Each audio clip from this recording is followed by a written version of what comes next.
জল শেষ হয়ে গেল নাকি? এই জানো তো, গ্রামের সব জলাশয়ের জলস্তর না নেমে গেছে, পুকুরও শুকিয়ে গেছে, কুয়োতে জল অনেক নিচে চলে গেছে। কি যে হবে কে জানে। এই বছর তো বৃষ্টি হয়েছে কম, তার উপর মানুষজন জল ব্যবহারের চেয়ে নষ্ট করে বেশি। দেখি মহারাজকে বলতে হবে।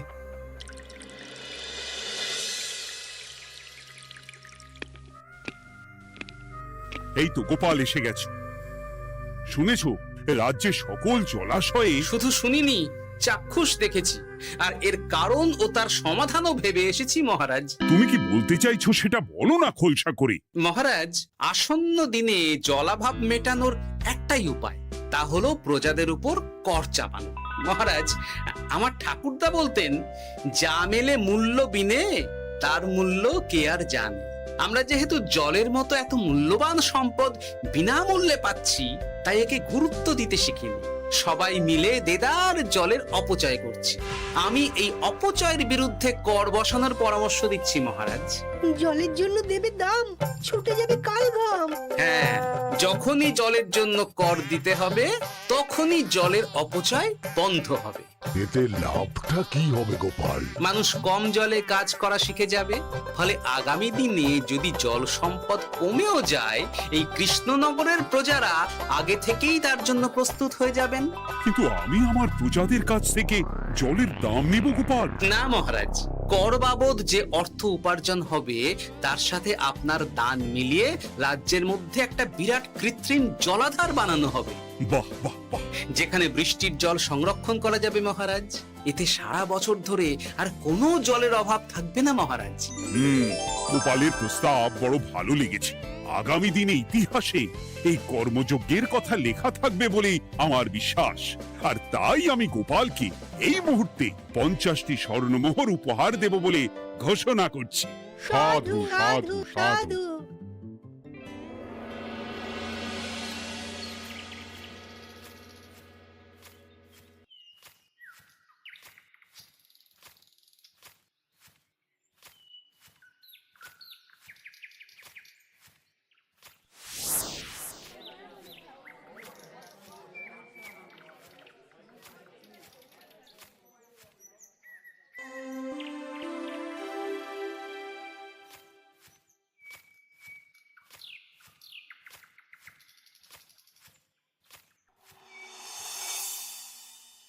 মানে আমার এই এতটুকু স্বাদ তুমি পূর্ণ করবে না?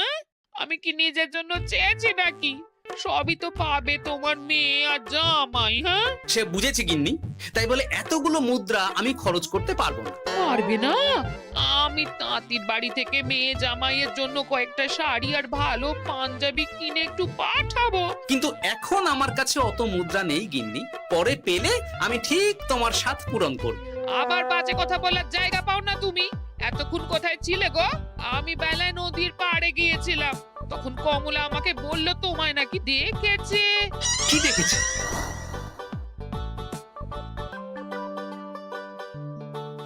কোথায় গেল? এত বড় মুদ্রার থলে কি হাওয়াতে উবে গেল নাকি? এই রে, এ তো মহা ঝামেলা। কখন কে যে গিন্নিকে খবর দিচ্ছে সেটা টেরও পাইনি। বলি মুখে কুলু পাটলে যে বড়, বলি রাজা মশাইয়ের কাছ থেকে যে এত রোজগার করো, সেই মুদ্রা যায় কোথায়? আহ, কানের মাথা খেও না তো। আমি কি তোমার কোনো কিছুর অভাব রেখেছি? বলো একবার। খাওয়া পড়া কোনো কিছুর তো কোনো খামতি নেই তোমার। মানছি রাখোনি, কিন্তু তাই বলে আমিও তোমার স্ত্রী, তোমার গিন্নি গো, গিন্নি, তাই না?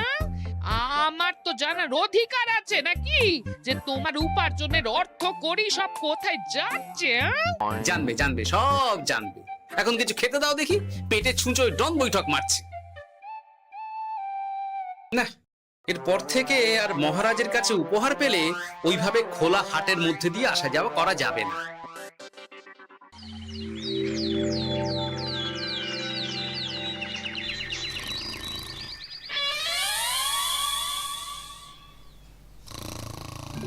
তোমার আর কোনো চিন্তা নেই গোপাল। আমি তোমার মাসোহারা তো বাড়িয়ে দিলাম, সঙ্গে প্রত্যেক দিন তুমি 10 মোহর করে পারিতোষিক পাবে। এই নাও।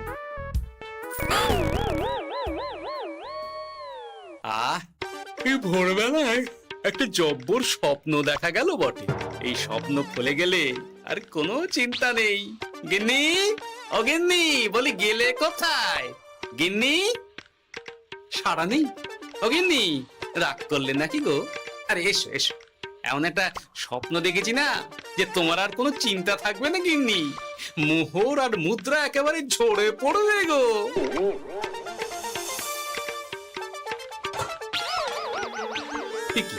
এইসব ফলাহার সাজিয়ে রেখে গেল কোথায় গিন্নি?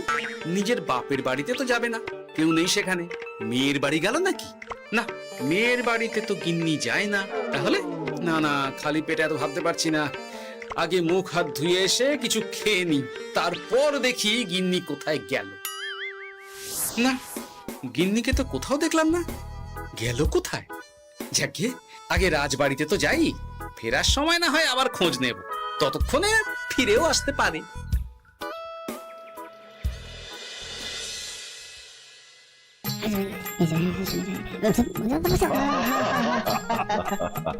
বাহ বাহ বাহ, একেই বোধহয় বলে সঙ্গগুণ। অনেকদিন এত হাসি নিয়ে। যা বলেছেন মহারাজ। হাসির চোটে পেটে ধরছে খিল। কর্তার গিন্নিতে দেখছি রয়েছে অনেক মেল। কি গিন্নি, তুমি এখানে কি করছো? একই গোপাল, তুমি রাজসভায় এলে যে বড়। তুমি নাকি রাজসভার কাজ থেকে অবসর নিতে চেয়েছো? হ্যাঁ, এই কথা কে বললো মহারাজ? এই তো উনি বললেন। বলি আমি আবার কি করব? তুমি আমায় একটা কাজ দিলে আর সেটা আমি করব না বলো? আমি তোমায় কাজ দিলাম? কি কাজ? বাবা গোপাল, তুমি কি আকাশ থেকে পড়লে নাকি? তুমি তো তোমার গিন্নিকে বলে পাঠিয়েছো যে তুমি আর রাজসভার কাজে যোগ দিতে চাও না। তোমার নাকি আর কাজে মতি নেই, তুমি বিশ্রাম চাও। এই রে, গিন্নি দেখি ভয়ঙ্কর চাল দিয়েছে। আমার নামে রাজসভায় এসে এইসব বলেছে। তাই কথা ঠিকই গোপাল, যে তোমার অবসর গ্রহণের কথা শুনে আমি বিশেষ মনমরা হয়ে পড়েছিলাম। কিন্তু তোমার গিন্নি যেভাবে রাজসভায় হাসি মজা হুল্লোড় পরিবেশন করছে, তাতে আমার মনে হচ্ছে এ সাপে বর হয়েছে। এই বেলা যদি গোপালকে কায়দা করে রাজসভা থেকে তাড়ানো যায়, তাহলে আমার পথ থেকে বিরাট বড় একটা কাঁটা উপড়ে ফেলা যাবে। গোপাল গিন্নি সবার মধ্যে বিলিয়েছেন হাসি, তার জন্য রাজামশাই হয়েছেন ভারী খুশি। হ্যাঁ গোপাল, তাই আমি ঠিক করেছি তোমার স্থানে আমি তোমার গিন্নিকেই বহাল করব। হ্যাঁ, তোমার সঙ্গে ঘর সংসার করে ওর বুদ্ধি বেশ খোলতাই হয়েছে, সেটা বোঝাই যাচ্ছে। এছাড়াও আমাদের অনেক পরামর্শ দিয়ে সাহায্যও করতে পারবে। তাছাড়া উনি মহিলা বলে অন্দরমহলেও যেতে পারবেন, রানীমাও খুশি হবেন বলেই তো আমার বিশ্বাস। কি গোপাল গিন্নি, তোমার এই কাজ করতে কোনো আপত্তি নেই তো? আপত্তি কেন থাকবে মহারাজ? আমি ধন্য আপনি আমায় এত বড় সম্মান দিচ্ছেন বলে। এ তুমি আমার কত বড় সর্বনাশ করলে গিন্নি। তুমি কিনা শেষে আমার চাকরিটাই খেলে। এটা গোপালের জন্য বড় ভালো হলো, তাই না? কোনো কাজ করতে হবে না, কিন্তু রোজগার আগের মতোই থাকবে। অবসর আর উপার্জন একসাথে। না হে গোপাল, তুমি আর এখানে কাঁচু মাচু মুখে দাঁড়িয়ে না থেকে নিজের বিশ্রামে ব্যাঘাত ঘটিও না। আমাকে সবার কাজ শুরু করতে দাও। যথা আজ্ঞা মহারাজ।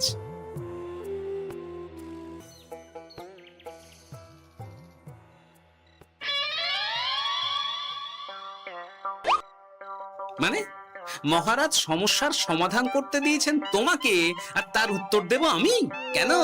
তুমি আমার চাকরি খাবে আর তোমার সেই চাকরি রাখার দায় নেব আমি? হ্যাঁ হ্যাঁ, নেবে। মানে কাল রাজসভায় মহারাজের সমস্যার সমাধান করব, সেই মতো কথা দিয়ে এসেছি। হ্যাঁ, আগাম 10টা মুদ্রাও বাগিয়ে এনেছি। তার থেকে তোমায় একটা মুদ্রা দিলাম। এখন মানে মানে আমাকে উত্তর বলে দেবে, না হলে আমি। কেন দেব? আমি পাবো একটা মুদ্রা, আর তুমি আমার কাছে উত্তর জেনে নিয়ে সেটাই বলে পাবে 9 মুদ্রা। কিছুতেই না। বলবে না? না। তাহলে ভালো করে শুনে রাখো, আজ থেকে ঘরের উনুনে হাঁড়ি চড়বে না। চাকরি তো খুইয়েইছ, এবার না খেয়ে প্রাণটা খোয়ানোর জন্য তৈরি হয়ে যাও। হ্যাঁ। ওরে বাবা, এমন কথা কেন বলছো গো গিন্নি? তুমি তো জানো যে খিদে একদম সহ্য করতে পারি না। এখন যদি তুমি এইসব বলো, তাহলে আমার রক্ষে নেই গো। বেশ, তাহলে আমি যা জানতে চাইছি সুসুর সুসুর করে বলে ফেলো দেখি। এ আমি কি শাঁখের করাতে পড়লাম রে বাবা! ঠাকুর, এত দুর্ভোগ লেখা ছিল, ঘরে বাইরে সব জায়গায় এত হেনস্থা যে সহ্য করা যায় না ঠাকুর।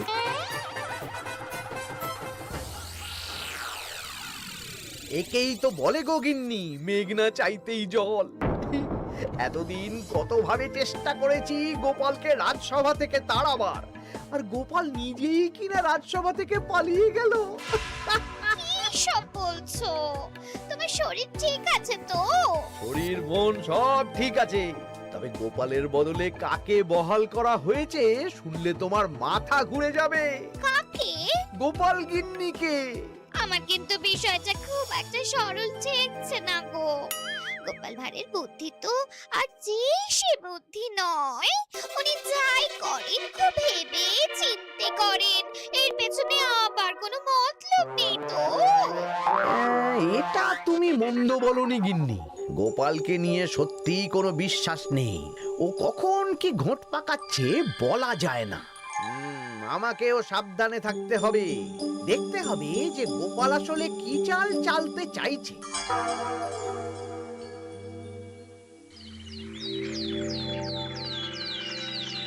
হ্যাঁ গোপাল গিন্নি, এই একটাই প্রশ্ন আমায় সারা রাত ধরে জাগিয়ে রেখেছে।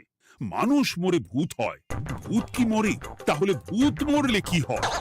মানে মহারাজ, এই প্রশ্নের উত্তর আমার আজকে দিতে ইচ্ছে করছে না। হ্যাঁ, আমি না হয় আপনাকে আগামীকাল এই প্রশ্নের উত্তর দেব, ঠিক আছে? হ্যাঁ, গাছ থেকে পড়ে গেলে জাপটে ধরে ডালকে। আজকের প্রশ্নের উত্তর উনি দেবেন কালকে। না হে গোপাল গিন্নি, তা হয় না। এই প্রশ্ন আমাকে সারা রাত বিচলিত করেছে। আবার যদি আজকেও এই প্রশ্নের উত্তর না পাই, তাহলে তো আবার একটা নিদ্রাহীন রাত আমাকে কাটাতে হবে। মানে আমি বলছিলাম কি মহারাজ, গোপাল গিন্নি তো সদ্য এই কাজে বহাল হয়েছে, তাই তাকে তো একটু সময় দেওয়া দরকার নাকি? কিন্তু প্রশ্নের উত্তর না পেলে যদি মহারাজের শরীর খারাপ হয়, তার দায় কে নেবে মন্ত্রী মশাই? এই রে, এখন আমি কি করব? এ তো মহা বিপদে পড়লাম দেখছি। আচ্ছা মহারাজ, ঠিক আছে ঠিক আছে, আমি এই প্রশ্নের উত্তর দেব, কিন্তু আমার না একটু সমস্যা আছে।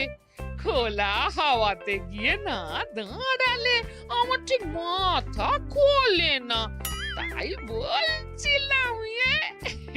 তাই না হয় যাও, হাওয়া খেয়ে এসে মাথাটা খোলতাই করে নাও, কিন্তু এই প্রশ্নের উত্তর আমাকে আজকেই দিতে হবে। হ্যাঁ, উফ, এই যে কি সমস্যা!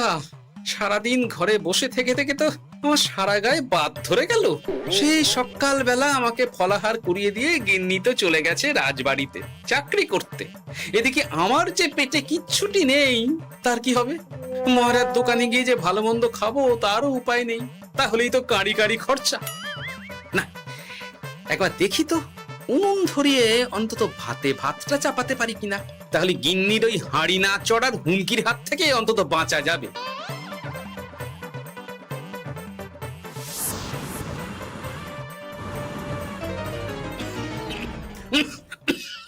ও বাবা গো, ও বাবা, এত কেসে কেসে সোজা শেষ যাত্রা হয়ে যাবে আমার।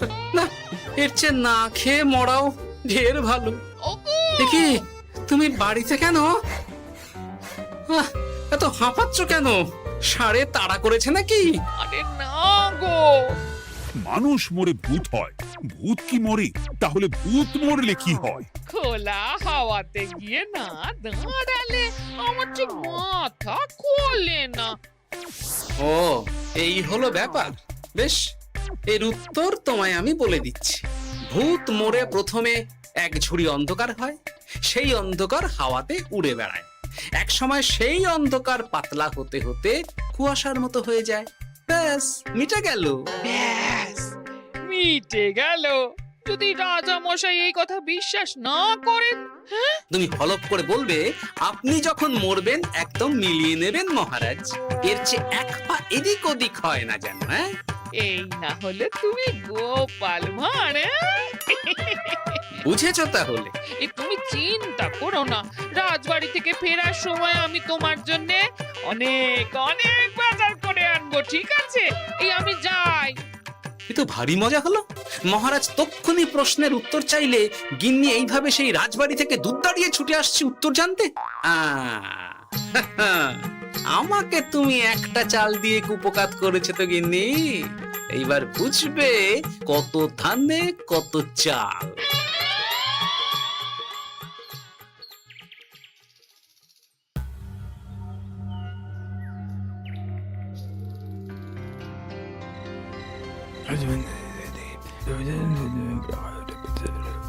বুঝেছিস তো তোর কাজটা? খুব বুঝেছি গোপাল দাদা। নেই, এবার লেগে পড় দেখি।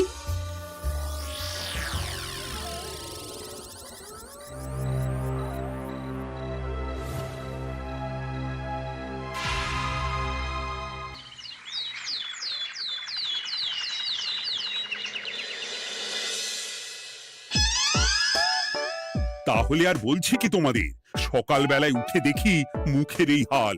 এই কাণ্ড কি করে হলো মহারাজ? আহ, তার আমি কি জানি। আমি সকালে উঠে আয়নায় নিজেকে এই অবস্থায় দেখে খুব চিন্তায় রয়েছি। গোপাল গিন্নি, আগে মহারাজ, গোপাল থাকলে যে কাজ করত সেটা তো তোমাকেই করতে হবে, বলতে হবে এর সমাধান কি। হ্যাঁ মানে মানে আমি হ্যাঁ হ্যাঁ, আমার মনে আছে। তোমার তো আবার হাওয়া না খেলে চলে না। যাও যাও, তাড়াতাড়ি হাওয়া খেয়ে এর উত্তর নিয়ে এসো।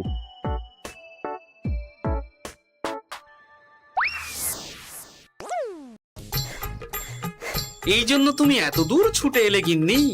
মহারাজকে বলবে যে তিনি যেন আজ রাতে চাদরটা মুখে ভালো করে মুড়িয়ে ঘুমোন, তাহলেই মিটে যাবে। এই রং চলে যাবে আর নতুন করে কিছু হবেও না। ও মা, বলি এত সোজা সমাধান? হ্যাঁ? তা নয় তো কি?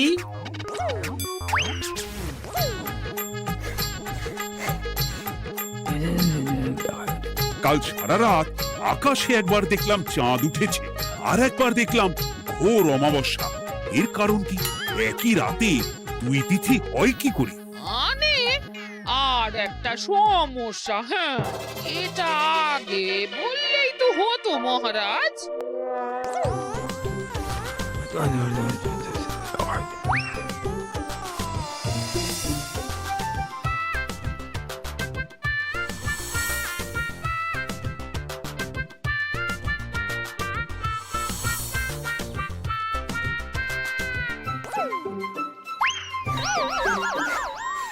এ কি, তুমি হাওয়া খেতে গিয়ে এইভাবে খাবি খাচ্ছ কেন গোপাল গিন্নি?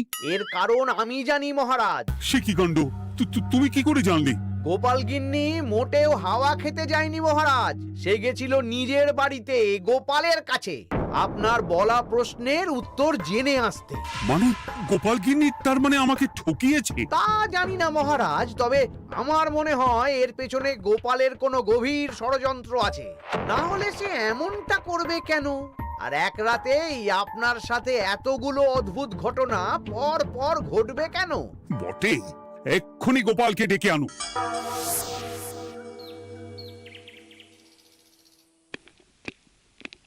না মহারাজ, আমি সত্যি অবসর চেয়েছিলাম, আর তাই আমার গিন্নি আপনার কাছে এসে বলেছিল। ওর কোনো দোষ নেই মহারাজ।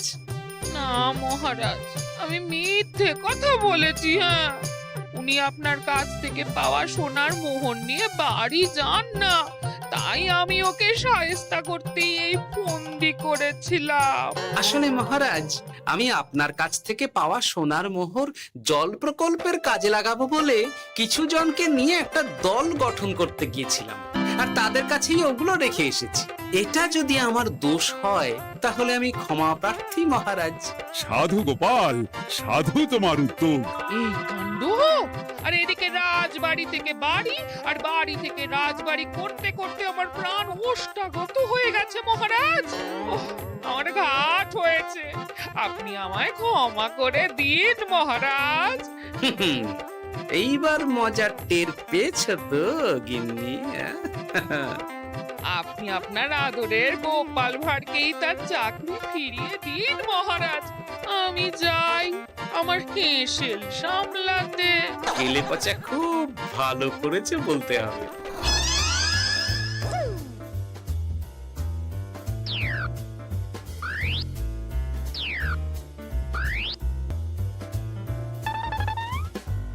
তবে মহারাজ, অমাবস্যা পূর্ণিমা সব আমার বুদ্ধিতেই কেলেপচা করেছিল। আপনার ওই মুখের রং, ওটি একটি বিশেষ রং যার আয়ু একদিন, তাই ওটা এমনিই মিলিয়ে গেছে। হ্যাঁ, সেই বরং ভালো। তুমি তোমার গিন্নিকে নিস্তার দাও গোপাল। তাছাড়া আমিও আমার গোপালকে ছেড়ে আর থাকতে পারছি না। যথা আজ্ঞা মহারাজ। আমারও যে আর এই অবসর ভালো লাগছে না মহারাজ। গোপাল ছাড়া রাজসভা যে লাগে ফাঁকা ফাঁকা, তাই তো আবার চাকরিতে তাকে বহাল রাখা।